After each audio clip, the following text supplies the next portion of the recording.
All right, we back. In the last one, we kind of just did some town stuff after getting a TV, and it was kind of just a nice, chill time. But yeah. With that being said, let's just get into it.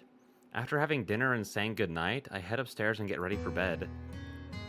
Also, I want to say they have 17 songs in the soundtrack, which to most people doesn't really sound like a lot, and I would technically agree, especially for how long this game is.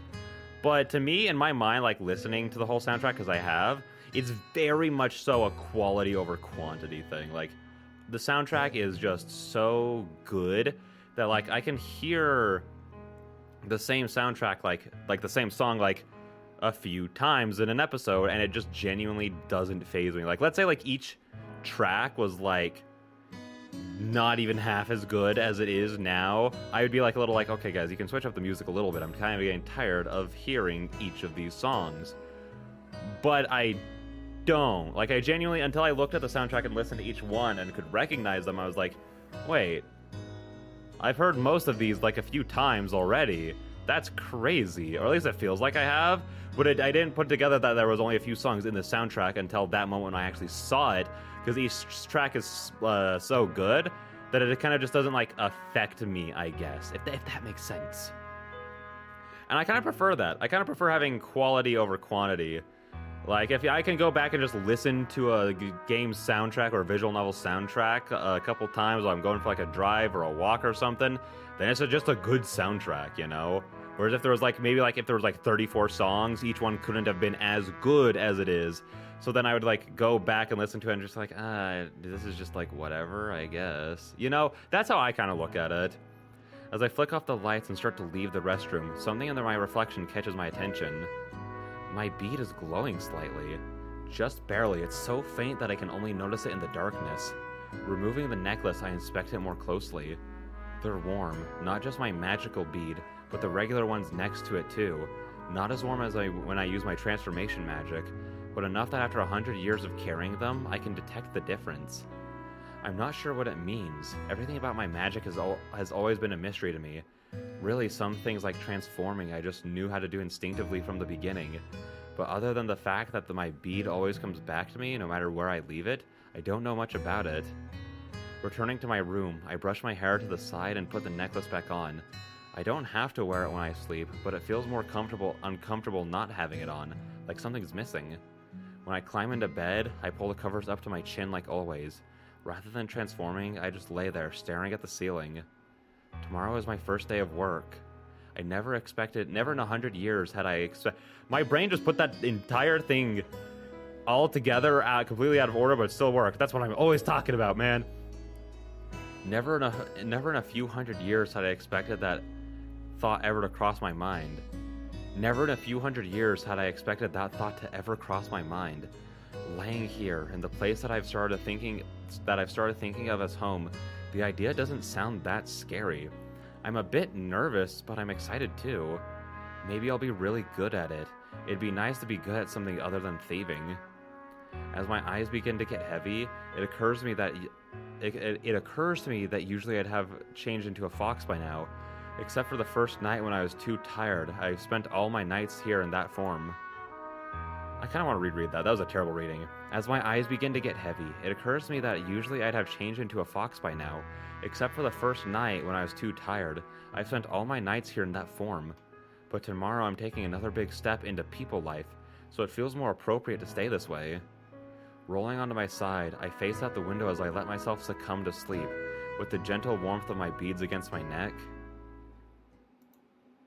Oh, I thought there was a little bit more to that sentence. My brain didn't register the period as a period. I thought it was a comma. The morning of my first day of work, I wake up extra early, at least an hour before Aspen will be here. I creep through the house so Juliet can't hear me and slip out the front door. Outside it's wet. I don't know if it's rain or just the morning dew. There's more dark than I'm so sorry. I'm struggling to read so much this episode. There's more dark than sunlight here, but I can already see that the clouds overhead are gray. Just 2 weeks ago, that would have been a cause for concern. Now it's barely worth thinking about. I have somewhere warm to go back to. I start walking, taking a familiar path. Has it really only been 2 weeks? I feel like I've done more living in the past few days than in all the years before them. Every day something new, and every evening something secure. It's a life I could have only ever dreamed of. It scares me how fast I've slipped into it. I spent my whole life alone, I devoted my entire existence to keeping it that way. But now, ever since meeting Aspen and Juliet, I'm not sure I like being on my own quite as much. It feels like I'm losing part of myself. My armor, my defense mechanism, like I'm getting weaker, and maybe that's true, but also, maybe that's okay. Maybe it's okay to let myself be a little more vulnerable, just a little. There's no one else to be seen at Mount Victoria as I make my way up the path. Instead of going straight to the top, I veer off into the underbrush. I haven't been back to my den since Juliet came and found me. I haven't forgotten the way, though. All the rain since then has done a number on the den. It's barely recognizable since most of it collapsed into mud. In other words, it hasn't changed much since the last time I was here. Overhead, the birds chirp in the trees. Maybe they're the ones I fed before. Morning, birdies. Sorry I don't have anything for you today. It doesn't stop them from asking. Half-heartedly, I try scooping away some of the mud from the mouth of the den, but more just slides down, erasing my progress. Then one of the wall collapses even more, making things worse. Well, so much for that. It's well and truly ruined. That's okay, though. I don't think I'll be coming back here. Just 2 weeks ago, this was all I had. Now it doesn't feel like anything. Maybe that's okay, too. I turn, about to head back to the main path, when there's a rustle of a branch and something comes out of the brush. She walks confidently, for a fox.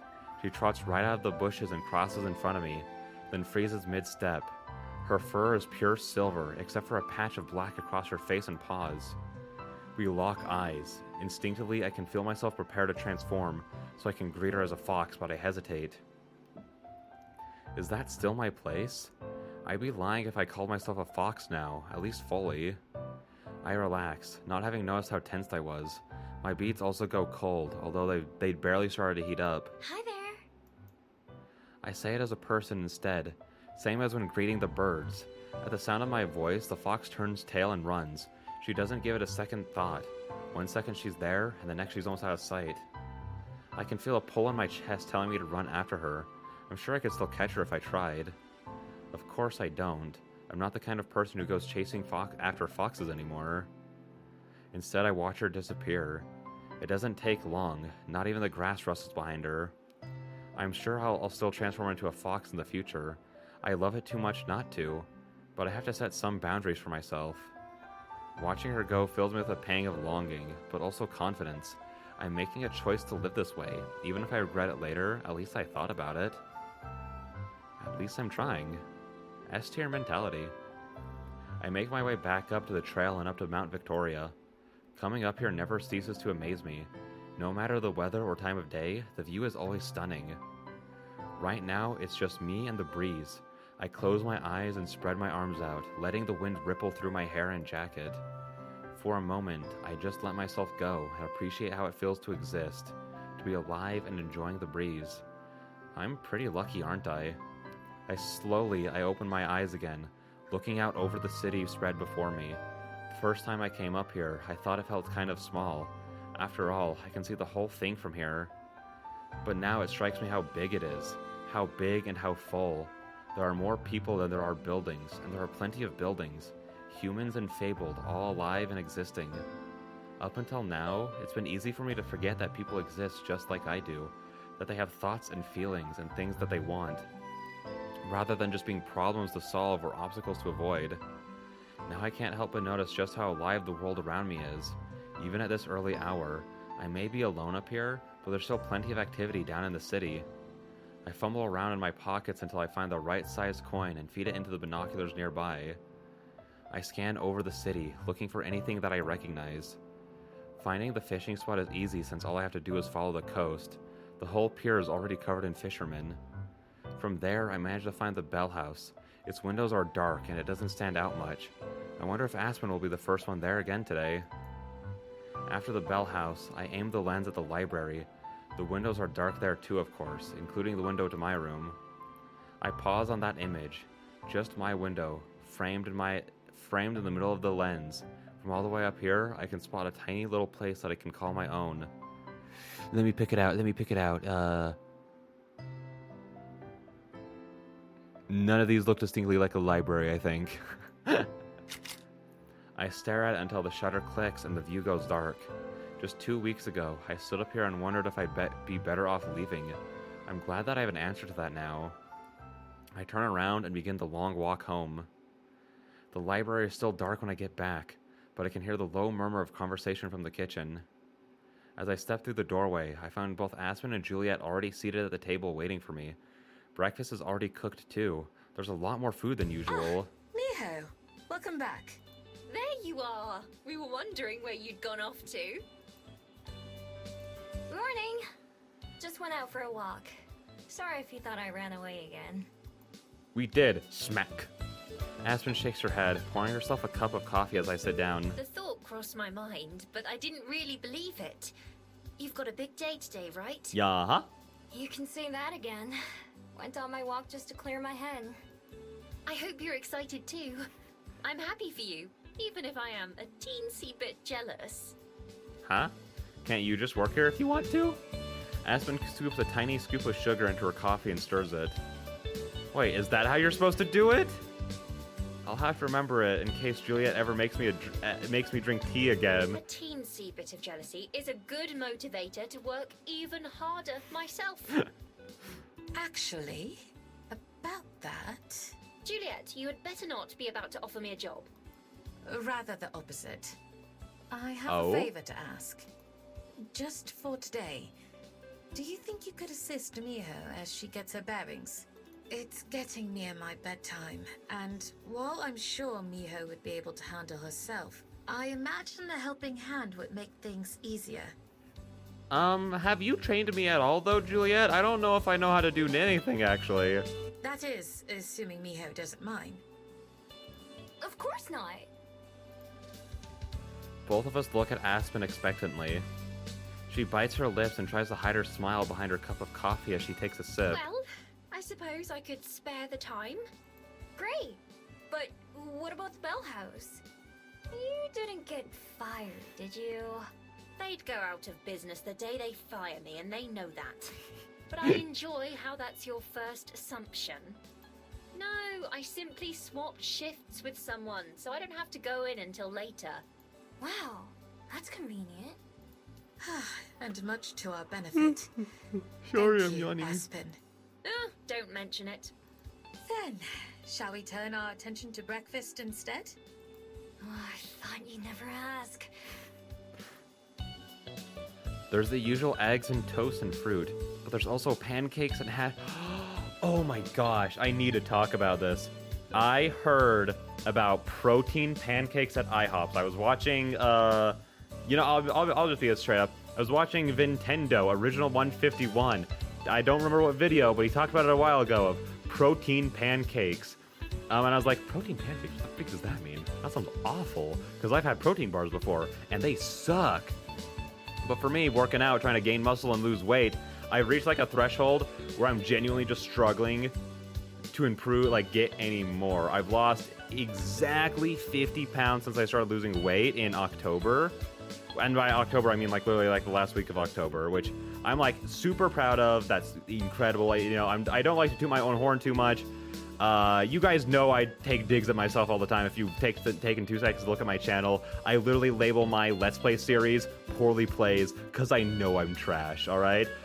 But as I keep doing more research into weight loss, a big thing I need to add is more protein. I've been eating protein, more protein than I usually do ever since I started trying to lose weight.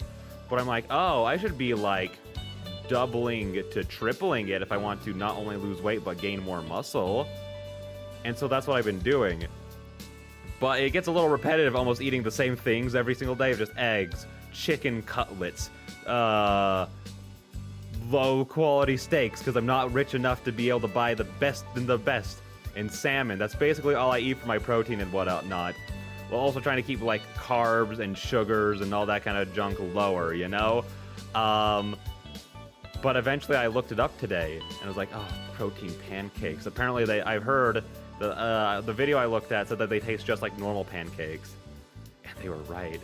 They're just normal pancakes, but with like 37 grams of protein in them. And I'm just like, banger, absolute banger. Still not the healthiest choice if you're trying to like, it helps if you don't eat carbs like earlier that day, just because like everyone's carbs. This is a long tangent, I am so sorry. But everyone's carbohydrate like goals are different. And for me, I'm trying to hit under 100 grams of carbs a day. So I like to try to shoot for like around like 70 to 80 at most, you know?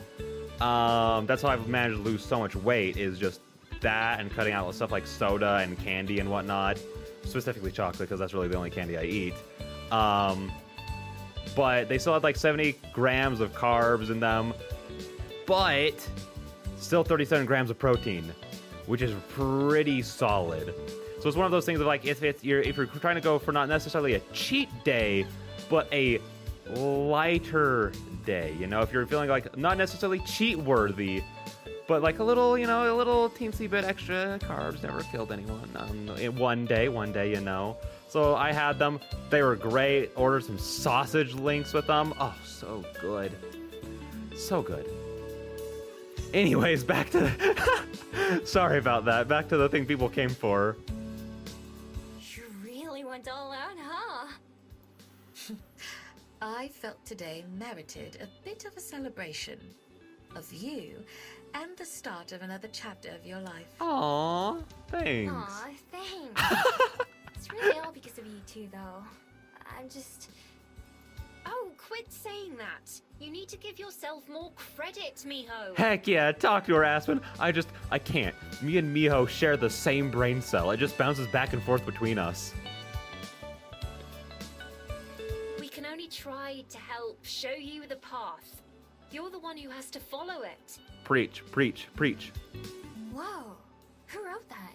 Me. Nobody. I do occasionally have my own thoughts, you know. Anyway, just accept the compliment and let's eat. Fine.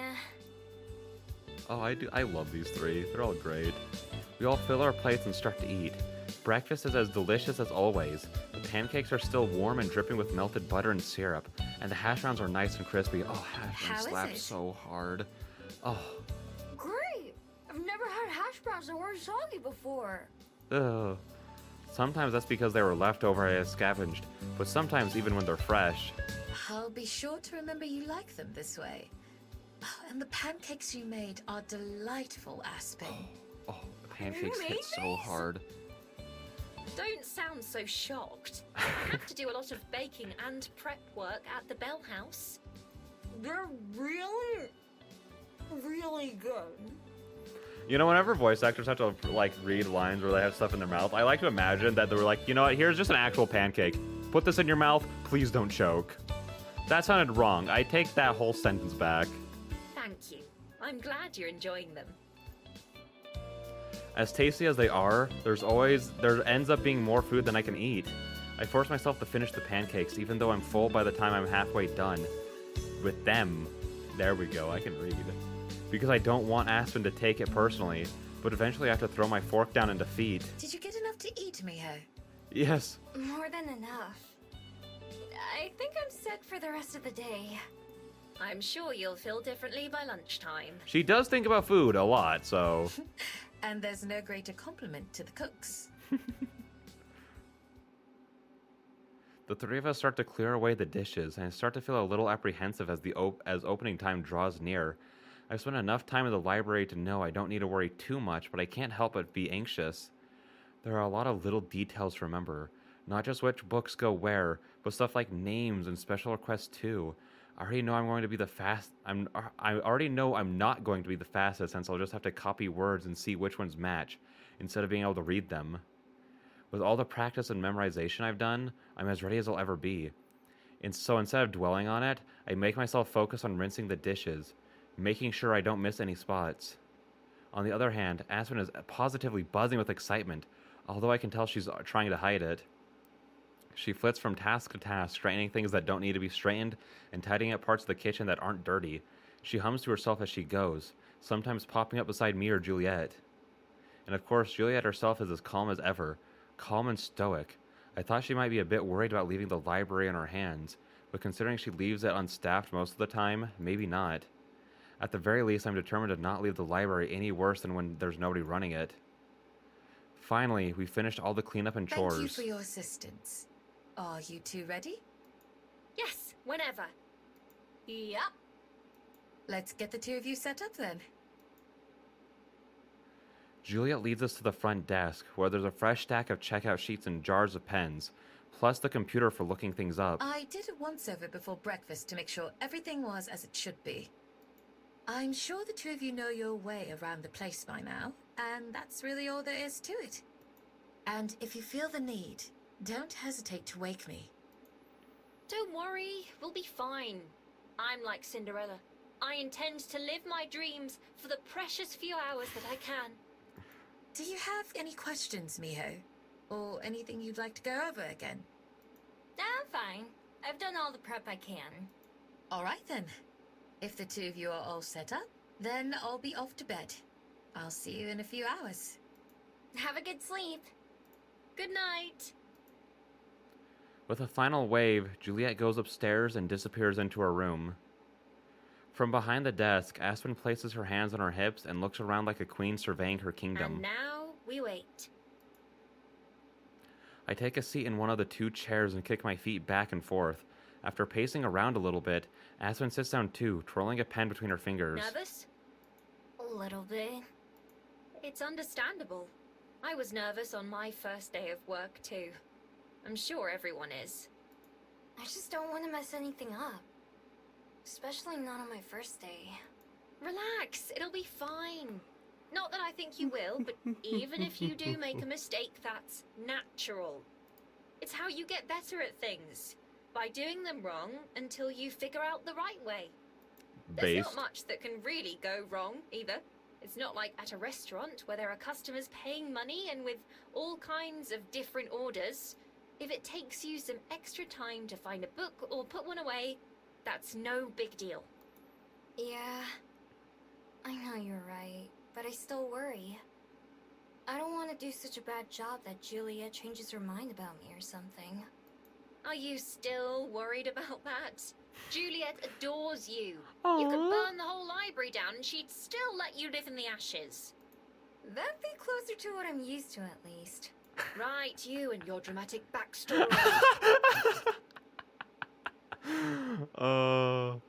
Listen, this is why Aspen's my favorite. She's got that sass to her that I love. My what? Backstory? Life story? Whatever you want to call it. I'm sorry. I shouldn't make light of it. Oh, it's fine. I don't mind. Just forget that you think it's interesting. I hope someday you understand why. Maybe you'll hear a story that resonates with you and makes you want to know more. Or get to know that person better. Oh? She pokes me in the side with her pen. Like me, when I met you.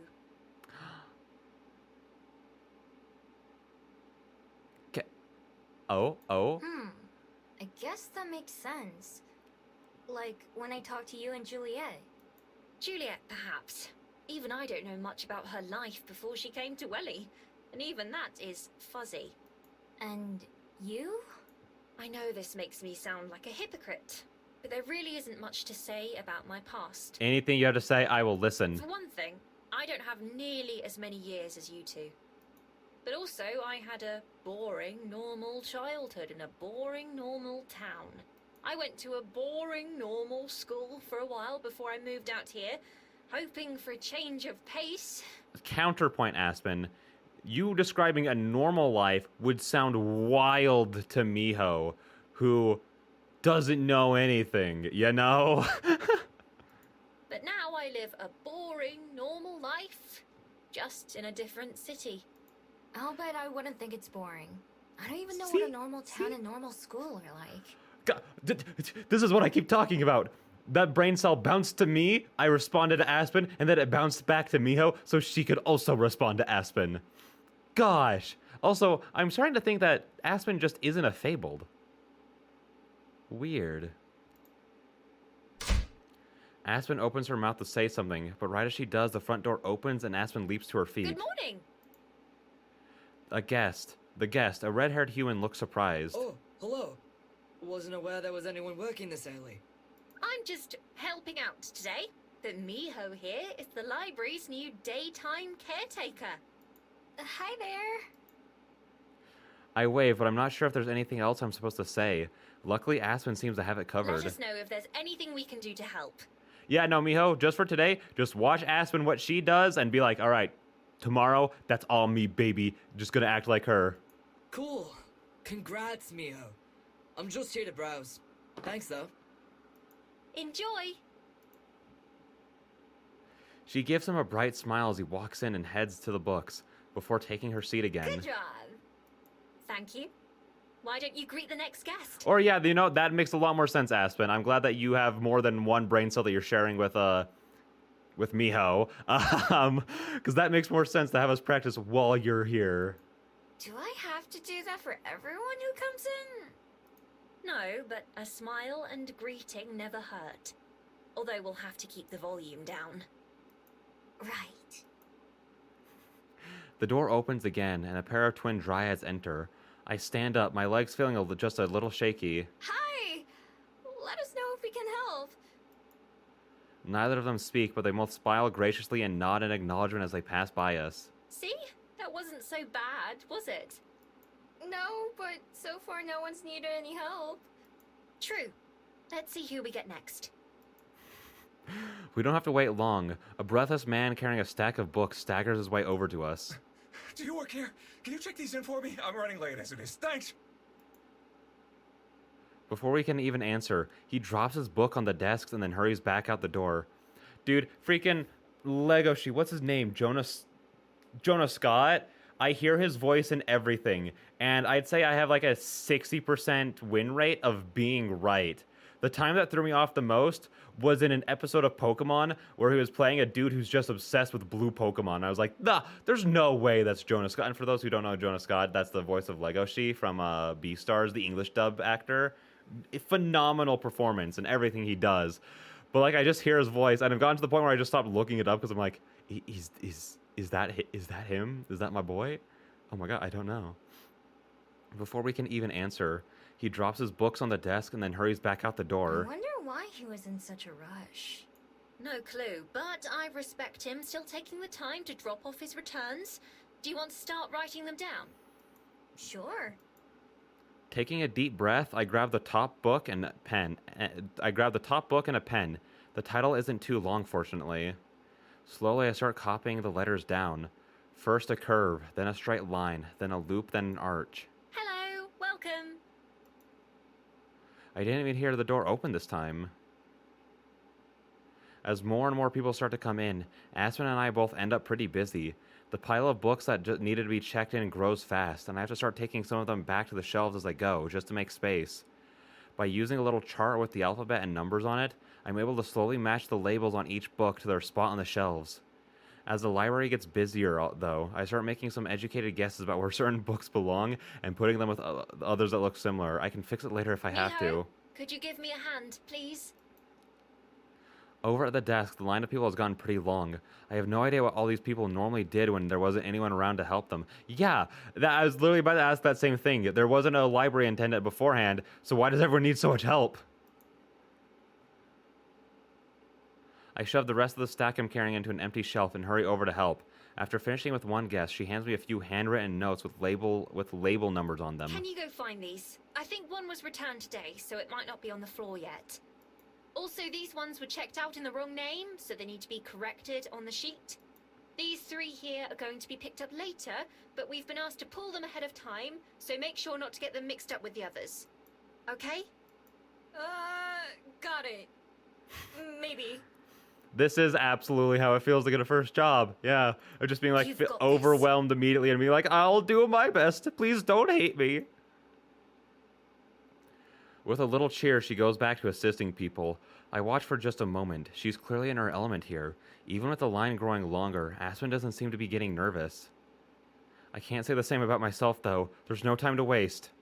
I bounce around the library, trying to find the books Aspen wrote down. It takes a while, and I get the instructions mixed up a few times, but eventually I manage to track them all down. When I bring them up to the desk, the stack returned is gone almost as tall as I am, so I start checking them in as quickly as I can. Meanwhile, Aspen has moved around to the front to give me more space to write and work. All right, let's see. Oh, I grab the top book and...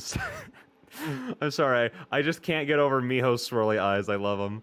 I grab the top book and start to copy, then the next, and then the one after that. Before long, they all start to blend together, and the letters seem to swirl and move around on the page.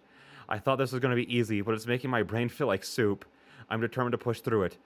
Even if it takes me forever, which at this rate it just might. If Aspen weren't here, I don't know what I'd do, or what I'll even do tomorrow on my own. I can't worry about that. I can worry about that later, though. For now, I just have to keep doing the best I can. Book after book, line after line, I guessed after guessed. It gets easier as the day goes on, but I wouldn't say it gets easy. But Aspen and I keep going. Eventually, we do start to get things under control and keep the chaos to a minimum. It's tough work, but not too tough. Maybe Aspen was right about something. The more I try, the more I feel like I can do this. Oh, whoa, is that a nine-tailed fox? Also, that was such an abrupt end to the chapter. Like, oh my gosh. Like the first one, like the chapter 1 ended on like the whole like, oh, welcome home, Miho, and then music picks up, and then chapter 2. But now that one was just like, I wouldn't say it gets easy. The more you try, the easier it gets, or the better you get, and then it ends. But I love how these little... I need to find new words to say I love, to describe how I love it, because I just do love everything about this, all of Please Be Happy so far, and that includes these little cute little like chapter pages. I love them. But yeah, with that being said, I will see all of you guys. Why did I have this one saved? I don't remember. I'll see all of you guys in the next one. Actually, let's go to the title. How far along are we? Load. Ooh, 20, I needed that break. 22%. We've still got 78% of this left to go, and these episodes are long, and there's been quite a few of them that I recorded already. I think this is like episodes 7 through 9, I think, that I recorded since the demo, basically. Yeah, I think so. So 9 episodes in, and we're at, well, I guess technically we're at 16 episodes in, but now we're at 22%. Whew, this is gonna be a long one, but I'm so okay with this, and I'm so ready to play it twice to get, like, both routes. I'm so ready, I'm so excited. It's gonna be a little while before we get to Fate, but that is okay. Because I was also thinking that maybe after this one, I could maybe do The Red Queen by Studio Lane, the same people who did this, just because it looks really neat and it seems pretty short, I want to say. Like, I saw someone, when I was looking up stuff about it, I saw that someone beat it in like, I mean, not beat it, but like finished it in like 6-hour-long episodes. So it would probably, for me, if there is as much voice acting as there is in this game, it'd be like 12 episodes, you know? So I'm like, I could do that between, especially since there's no way that this is going to go as long as well, it could go as long as a Fate round. I actually don't know. Oh man, I don't know actually. That's a little tricky, because I should probably get back to Fate, because that's what people like, and I do enjoy Fate. But I just really like, I just want to check out more Studio Lane stuff, and there's so much Studio Lane stuff, so I'm like, man, I have visual novels that'll never run out of, you know? Because, like, this is going to take me, like, this alone is probably going to take, like, another few months to finish, and then Fate's going to take a few months to finish, and then obviously, like, again, Red Queen isn't going to take that long. Like, it would take me, like, about a month to finish, because I do about 12 episodes a month. Yeah, but I record about 12 episodes a month. So it shouldn't take too long to finish with that one. But yeah, there's just so much. I wish I could do more of this, just more, but it's just one of those, like, just time, man, just time. I don't know where I would get it, you know? So, yeah, with that being said, I will see all you lovely, beautiful people in the next one. Bye-bye. Stop by again. I will.